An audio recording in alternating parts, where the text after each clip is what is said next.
Well, hello, St. Luke's. What does it mean to be really fortunate? Like, complete this sentence. You are really fortunate if you have a wonderful family and marriage. And that's true. If you have enough to eat and drink and clothes and shelter, also true. If you have physical and mental health, yes, absolutely. These things are blessings.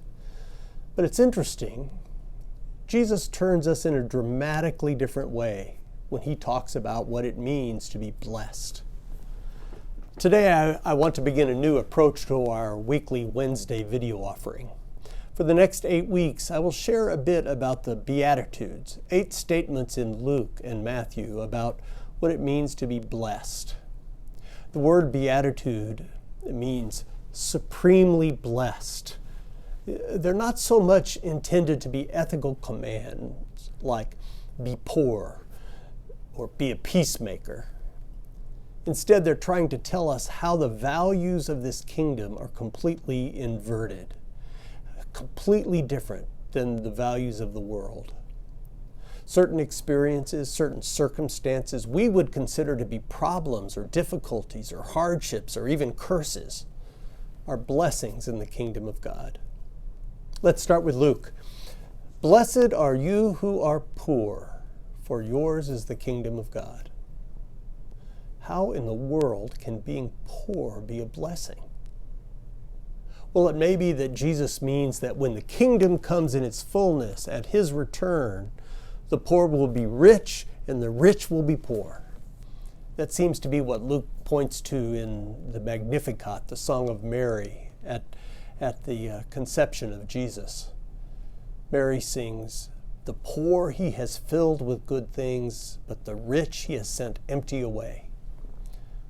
Luke reinforces that picture in what follows the Beatitudes in Luke, called the woes. There he says, "Woe to you who are rich, for you have already received your comfort." Perhaps what he is trying to say is this. In the words of the late William Barclay, if you set your mind on getting rich, you may get it, but that's all you're getting. But I suspect it means something not just for the future, but for right now. You see, poverty forces a person to trust completely in God and not be able to count on one's own resources. Matthew's version adds a different picture.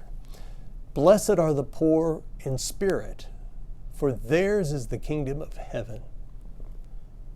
The poor in spirit, the spiritually poor. Some years ago, I went with some church members to a colonia outside of Reynosa, Mexico, called Las Cumbres. It means the heights. It's a colonia full of tar paper shacks and no running water. And the Methodist Church in Reynosa, El Buen Pastor, had a small mission congregation in Las Cumbres. And we worked with them to build roofs on posts to cover the homes there. And the little congregation gathered on Sunday for worship, and I listened as they shared their testimonies of how God was at work in their lives. And what I thought was simple. These people are so spiritually rich, and I am so spiritually poor. It isn't that it is good that they're financially or resource poor, but they have so much to offer me in my own poverty, and I have so much to learn. And when I became aware of that poverty, that deep need for God and for the grace of Jesus Christ, despite my own affluence, that was a blessing. It drove me to my knees. And in that desperation, I discovered that indeed, God's kingdom is for me. I wonder where you have discovered a poverty in your own life, an emptiness that needs to be filled. When you find that's poverty, let it drive you to your knees, and you'll find that to be a blessing. I love you, St. Luke's. We'll see you Sunday.